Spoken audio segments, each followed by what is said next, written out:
Granville-Sewell asks this obvious question in regards to how the disordering effects associated with entropy is supposed to relate to the claims from Darwinists that evolution can easily overcome those disordering effects.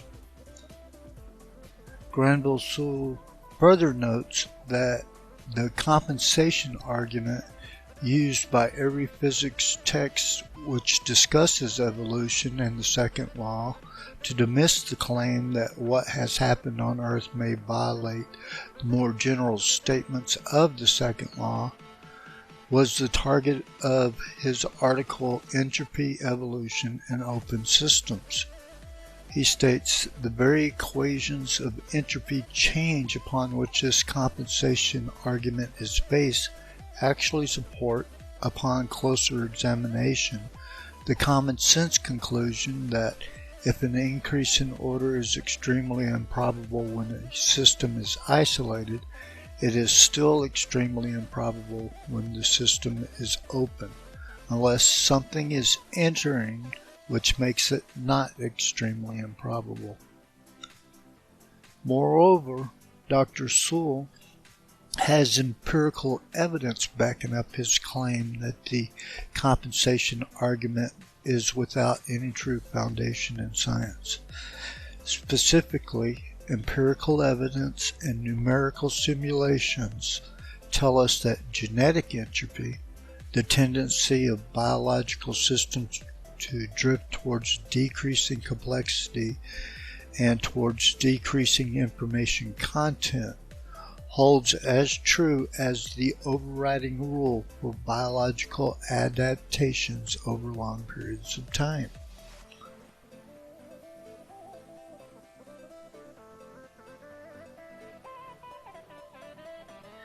In their compensation argument, Darwinists claim that the second law does not contradict evolution as long as you have energy entering the open system. In this case, the open system is the Earth. Yet, one of the things that Darwinists do not tell you in their compensation argument is that the energy that is allowed to enter the atmosphere of the Earth is constrained, or finely tuned, to 1/1,000,000th of a trillionth of the entire electromagnetic spectrum. As the video highlighted indicates, visible light is incredibly fine-tuned for life to exist on Earth. Though visible light is only a tiny fraction of the total electromagnetic spectrum coming from the Sun, it happens to be the most permitted portion of the Sun's spectrum allowed to filter through our atmosphere. All the other bands of electromagnetic radiation directly surrounding visible light happen to be harmful to organic molecules and are almost completely absorbed by the Earth's magnetic field and by its atmosphere. The size of light's wavelengths and the constraints on the size allowable for protein molecules of organic life strongly indicate that they were tailor-made for each other.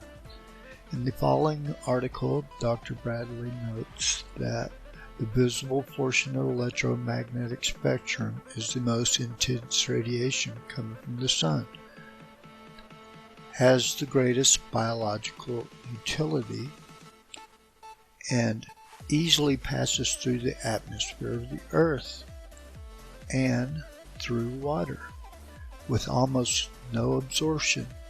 It is uniquely this same wavelength of radiation that is ideal to foster the chemistry of life. Further notes, this is either a truly amazing coincidence. This is either a truly amazing series of coincidences or else the result of careful design. Moreover, the light coming from the Sun must also be tuned to the right color. Moreover, even though the energy allowed to enter the atmosphere of the Earth is constrained, finely tuned, to 1/trillionth of a trillionth of the entire electromagnetic spectrum, that still does not fully negate the disordering effects of pouring raw energy into an open system. The disordering effect of raw energy is made evident by the fact that objects left in a warm environment are known to deteriorate much more quickly than objects that are left in a cold environment. This following video, at the 46-minute mark, clearly illustrates that just pouring raw energy into an open system actually accelerates the rate in which a system will deteriorate. To offset this disordering effect that the raw energy has on objects, the raw energy from the sun, which I remind is already fine-tuned to 1 part in 10 to the 24, must be further processed to be of biological utility. This harnessing of raw energy is accomplished in biology by the elaborate process of photosynthesis, which converts sunlight into ATP. To say that the elaborate process of photosynthesis defies Darwinian explanations is to make a dramatic understatement. At the 14-minute mark of the following video, Dr. Krish Ashcraft gives us an overview of the citric acid cycle, which is, after the 10-step glycolysis pathway, also involved in ATP production. Moreover, there's a profound chicken and egg dilemma with ATP production. Namely, you need enzymes to make ATP, and you need ATP to make enzymes.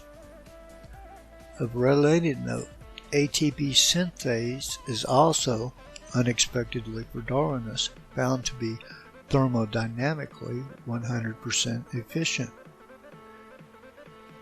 As well, besides ATP synthase, the entire photosynthetic process itself was also unexpectedly found to be almost 100% efficient.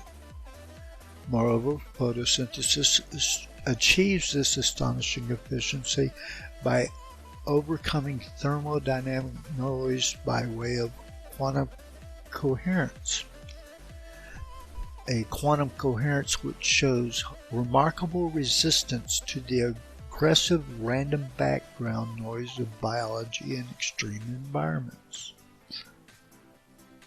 Moreover, protein folding itself is not achieved by random thermodynamic jostling, as would be expected under Darwinian presuppositions, but is found to be achieved by a quantum process. The following paper found that quantum criticality is important in a wide range of molecules. As the preceding paper indicated, in regards to entropy and biology, Darwinists are not even on the right theoretical foundation to understand biology in the first place. Here's a paper by a leading Darwinist that clearly elucidates the faulty theoretical foundation of Darwin in regards to Darwinism's relation with the second law of thermodynamics. To this day, despite Bruce Albert's confession in 1998 of gross ignorance on the part of molecular biologists in regards to how life truly operates at the molecular level, still today Darwinists falsely imagine the workings of molecular biology are barely constrained randomness.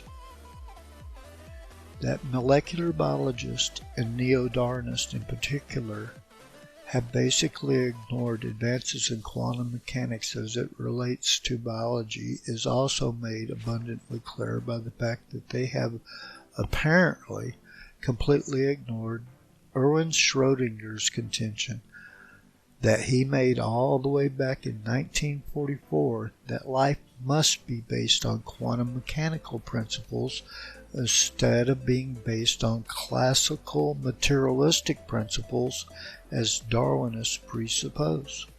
In the following video, at the 2.5-minute mark, Professor Al-Khalili states that in regards to quantum mechanics' current relation to biology, biologists have, on the other hand, have got off lightly in my view. And at the 7-minute mark, Dr. Khalili goes on to state that life has a certain order that's very different from the random thermodynamic jostling of atoms and molecules in inanimate matter of the same complexity. In fact, living matter seems to behave in its order and structure just like inanimate matter cooled down to near absolute zero. And indeed, in regards to quantum biology, there is much evidence confirming the fact that current biologists are working under the wrong reductive materialist framework, and they're not using the correct theoretical framework. For instance, in the following paper that studied the sensitivity of the human eye and found that the human eye is able to detect a single photon of light, researchers remarked that any man-made detector would need to be cooled and isolated from noise to behave in the same way. And the researchers also questioned how the human eye can possibly detect one photon of light in the presence of thermodynamic noise. And in the following paper, physicist William Bialek notes that eyesight and molecular biology in general is quote-unquote more perfect than we imagined. Indeed, far from the barely constrained randomness of proteins flailing around blindly in a crowd, as Carl Zimmer portrayed it, in the following paper, protein molecules are instead found to communicate in a way that is said to resemble a symphony. As well, in the following paper, finding a lack of random collisions in a crowded cells was a counterintuitive surprise for the researchers. That Darwinists have no real clue how life operates thermodynamically is also made clear in the following paper. In the following paper, Dr. Andy McIntosh, who is professor of thermodynamics and combustion theory at the University of Leeds, holds that it must be non-material information that is constraining biological life to be so far out of thermodynamic equilibrium. Moreover, Dr. McIntosh holds that regarding information as independent of energy and matter resolves the thermodynamic issues and invokes the correct paradigm for understanding this vital area of thermodynamic interactions.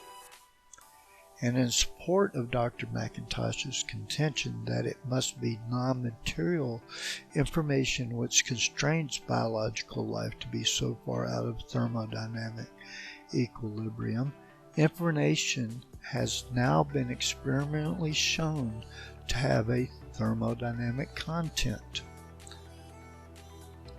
It is also interesting to note just how much information is involved in keeping life so far out of thermodynamic equilibrium.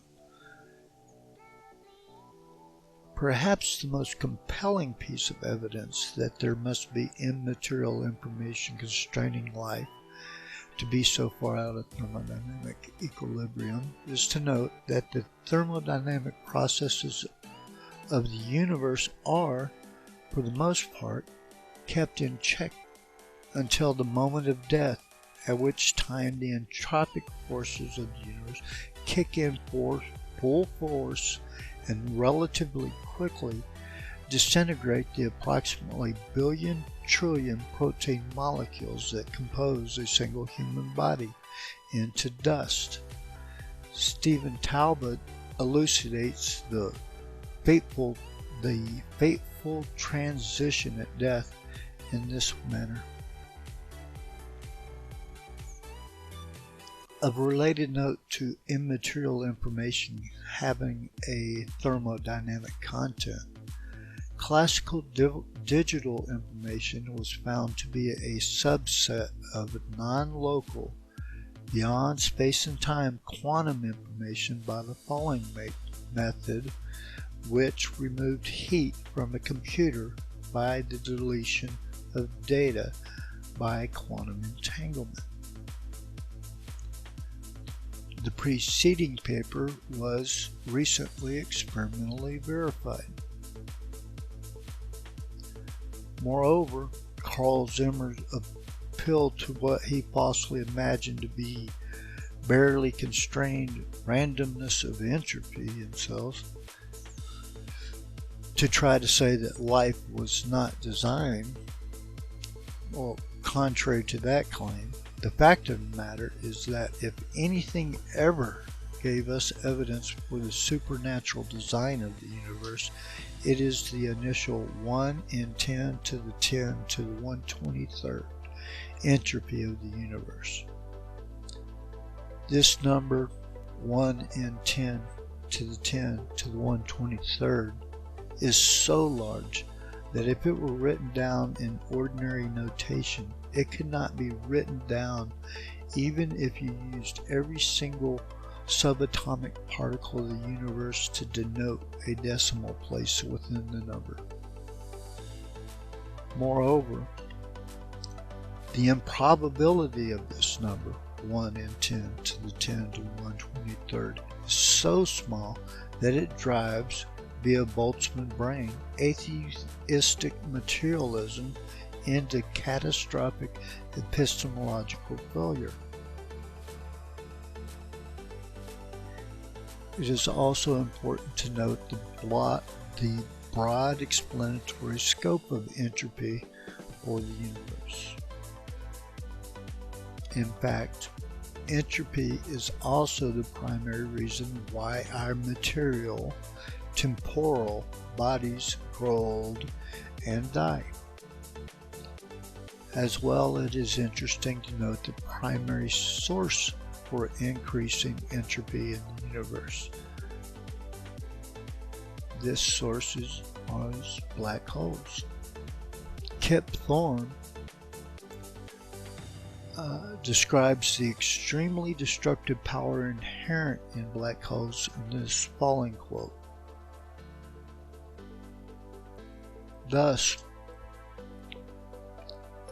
contrary to the claims of Darwinists that entropy presents no real obstacle for Darwinian evolution creating all the diversity of life on Earth, the fact of the matter is not only is entropy not compatible with life, but entropy is found to be the primary source for death and destruction in this universe.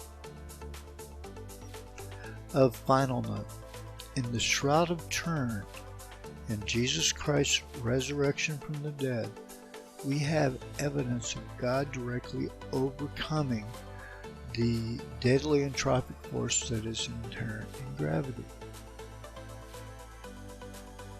As well, besides dealing with gravity, in the Shroud of Turin, we also have evidence of Christ dealing directly with quantum mechanics in his resurrection from the dead.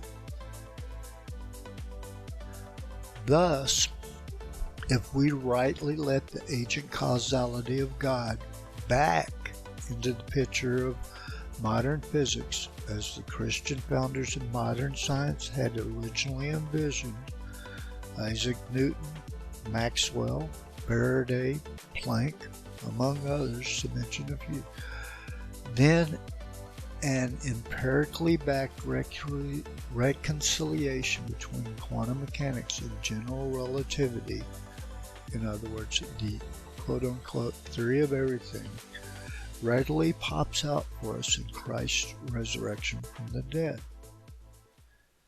Specifically, as was shown, we have evidence that both gravity and quantum mechanics were dealt with in Christ's resurrection from the dead.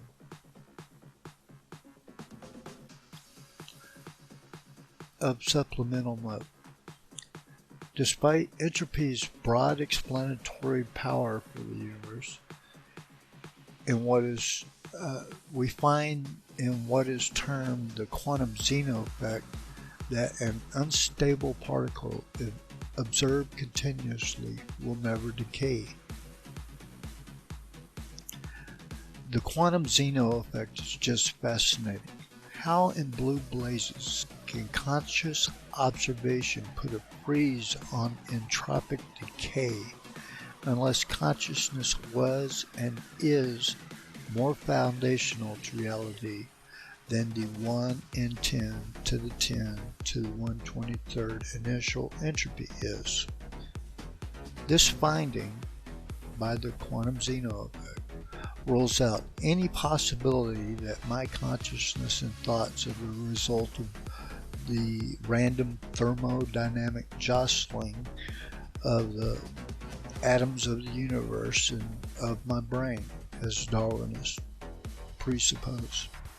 In fact, I hold the quantum Zeno effect to be experimental proof that consciousness must precede material reality, just as the Christian theist has always presupposed.